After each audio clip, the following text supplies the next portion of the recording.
Coming back from the break, it's called the Business to Business Network Show. My name is Rex Perry. I'm the host and creator of the show, and if you've just turned on your radio, we talk business, politics, and economics. Most of our economic conversations are about real estate. We do interviews with other small business owners, which you're going to hear in the coming of the show, but mainly real estate because there's so many people that benefit when an agent sells a house, and that's why we got Mark.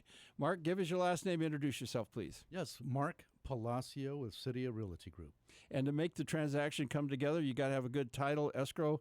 Zach, introduce yourself. Yep, Zachseewald with Standard Title and Escrow. Excellent. Now let's talk about your second listing here. What do you got there? I've got a listing in Verrado. It's a beautiful move-in home right off the I-10 freeway in Verrado Way there in Verrado.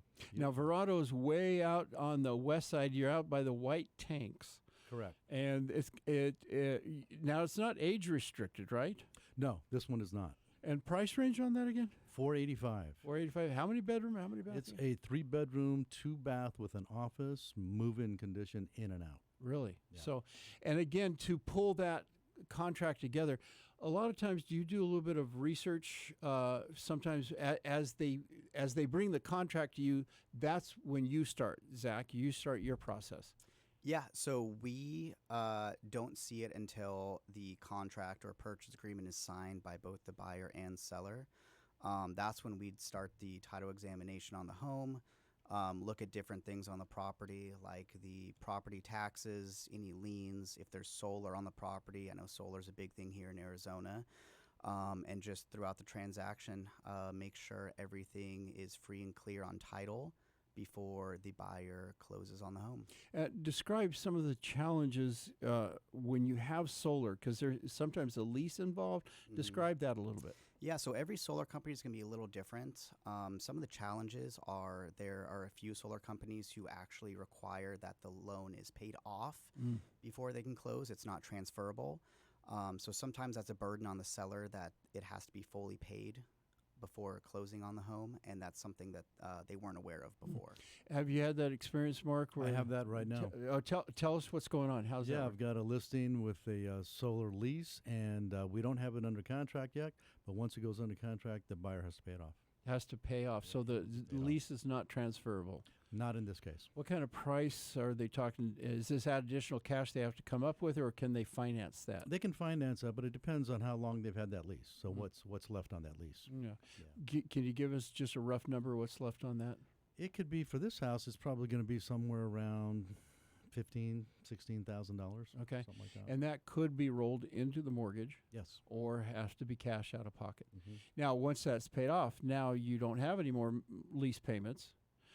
You get the savings, but who services that? That's sometimes the challenge, because when you work with different solar companies, what happens if that solar company's gone out of business?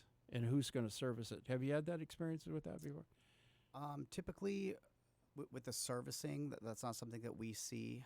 It's just transferring or paying off it. It's just the financial side. Exactly. Interesting. Okay, so working with buyers, describe some of the buyers and what you're running into. What kind of experiences are you having with the buyers when you're trying to show property out there? Well, more recently, they've had a lot of inventory to pick from. Yeah. Right.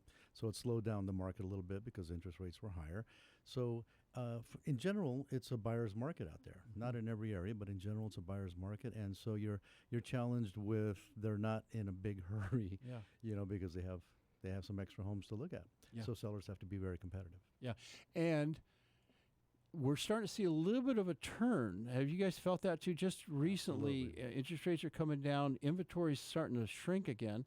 Now, a lot of sellers took their homes off the market, but maybe they start to jump back in as this whole. And that's what happens with you. You've been through this.